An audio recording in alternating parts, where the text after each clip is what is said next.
Hi guys, so today I'm doing my June favorites. I don't have a ton of stuff, but everything I have I love, and I guess I do kind of have some stuff. I'm going to start out with two brushes that I've been totally in love with. The first one is the Sephora Pro Contour number 79, and it's dirty because I just used it. It looks like I used like setting powder, but that is bronzer. I've used this for highlight. I used it for highlight the whole like first month I had it, and then I just started using it for contour, and I really like it because it gets in like so nicely. And the problem that I have with some contour brushes is that it's too blunt at the end. It's not tapered, and so you are moving what you have underneath the contour. So your foundation and your primer and all of that crap is getting moved around. So this one doesn't do that, and I really, really recommend it. A brush that actually can do what I just complained about, but it's still so awesome, is the Kevyn Aucoin.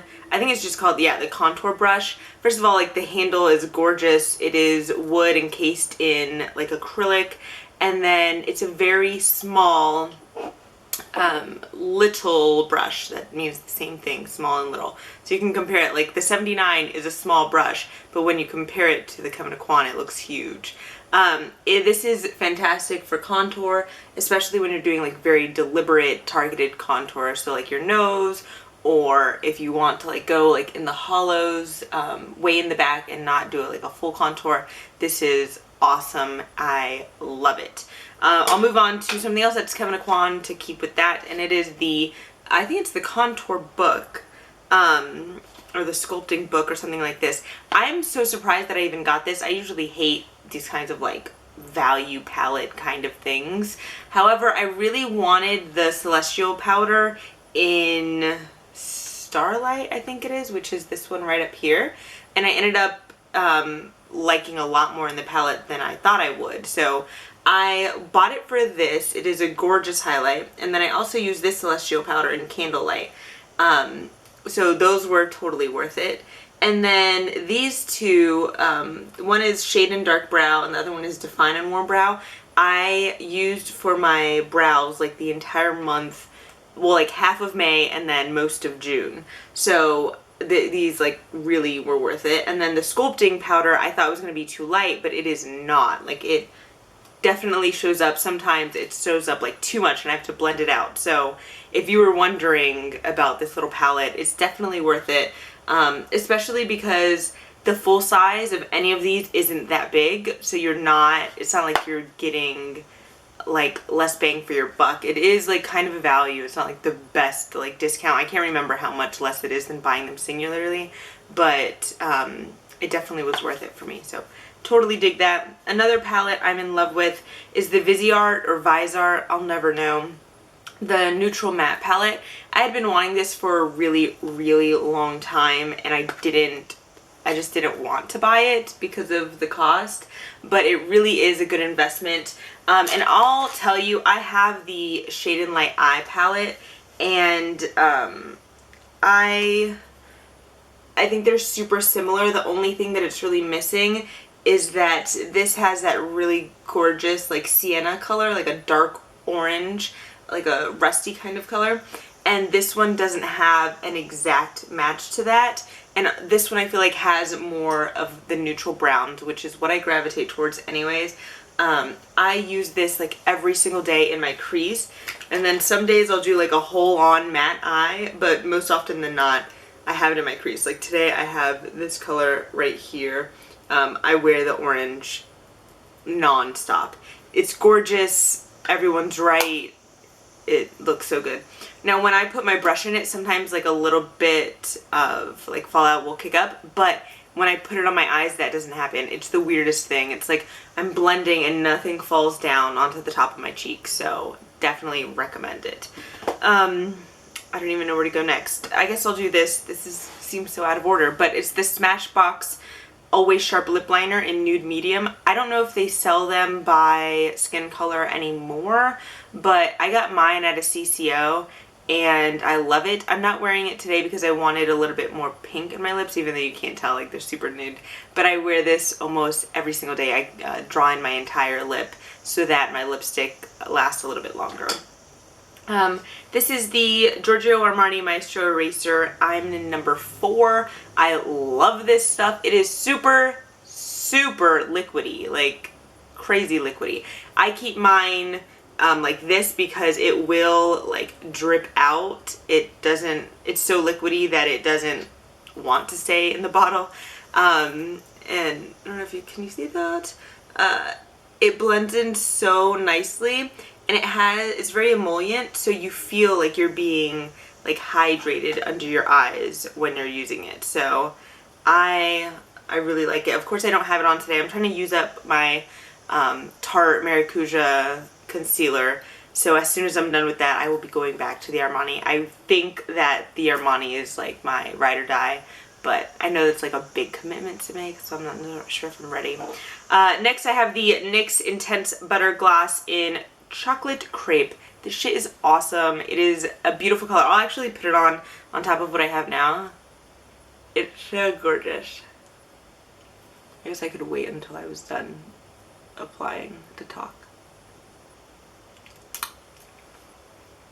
I love it. It's such a beautiful brownie nude, and it feels so good on the lips. I know I have like so much crap on my lips, but it feels amazing. I totally recommend it. I want all of them, but I don't need another lip color, so I'm just gonna stop there.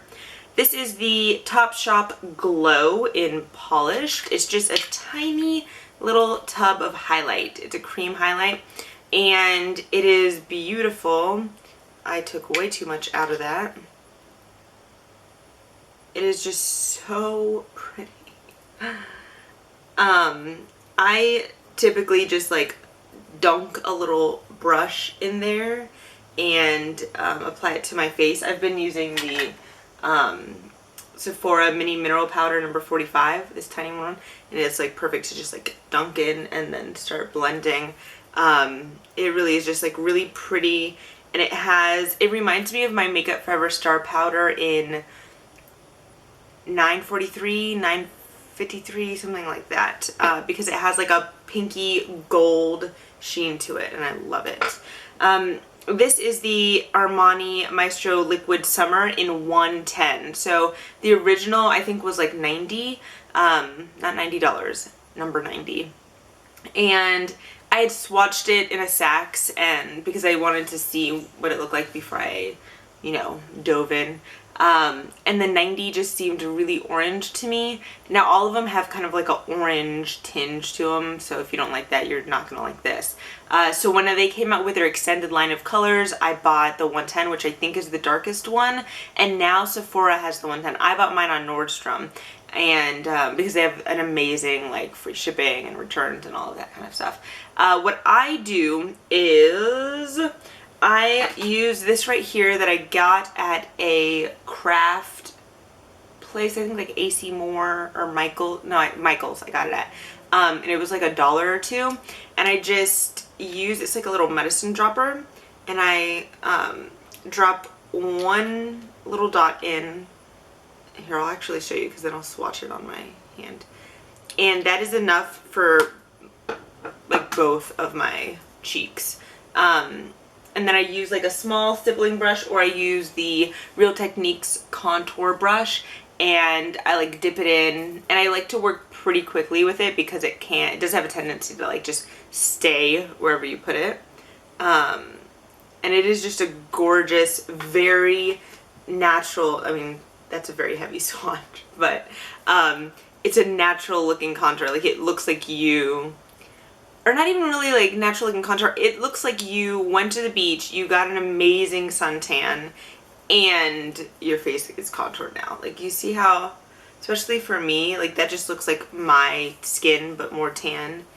Oh, I love it. It's just, and it's so lightweight on the skin, like you don't feel like you have another layer of crap on your face. Okay, I think I only have 2 things left, right? Yeah. These are the Cover FX Cover Drops, Custom Cover Drops. I'm in G60. I'm pretty sure I talked about these before, but they're worth talking about again. I really, really like these. I've been mixing them into foundations that I love that are too light for me right now because, I don't know, camera I feel like I look so white, but in real life I'm like, you can, okay, see how my arm, I don't know. I think it's because I have so many lights like coming at me that it's washing me out. But I'm a lot more tan than that. And so my typical foundations, like my Makeup Forever, that sounded so weird, Matte Velvet Plus in number 51. I love this foundation, but I haven't been able to wear it because it's too light. So I just mix in a few drops of the Custom Cover Drops, and I'm good to go. So, and I've tried it with like moisturizers. I really like it with my Murad, I'm pointing at it like you can see it, with the Murad Oil Control Mattifier. I don't wear it every day, but if I'm going for like a really light, like quick, I don't want a whole lot on my face look, then a little bit of this moisturizer with the drops, it's enough to get me by. So I can dig that. And then I think last is my L'Oreal Infallible Pro Matte Powder. I have really enjoyed this powder. I'm in number 200 Natural Beige. I feel like it went pretty fast, but I have been using it a lot. I would repurchase this powder. I wanted to say palette. It's really, really good. It, I do like the foundation, but I like the powder even better than I like the foundation. So 2 thumbs up for me. And I think that's it. I don't really have a lot else to share with you. I'm trying to film more videos. I'm trying to stay on top of it, and I hope that you can appreciate the struggle, but I'm trying. I hope you guys have a fantastic day. I hope you're having an awesome summer. My summer's going pretty darn well, and school starts in a month, so it's kind of scary, but also very exciting because it's my last year of law school, and then I am a grown-up. Not really, I'm old. 27. I'm going to be 28 in a month and a half. That's really exciting to me. Like, I am super excited to turn 28. I don't know why. I feel like I should be more sad about it, but I'm just kind of ready to start a new stage in my life. And turning 28 and graduating from law school are 2 parts of that stage. So we'll see how it goes. Again, thank you guys for watching. Have an awesome day. Bye.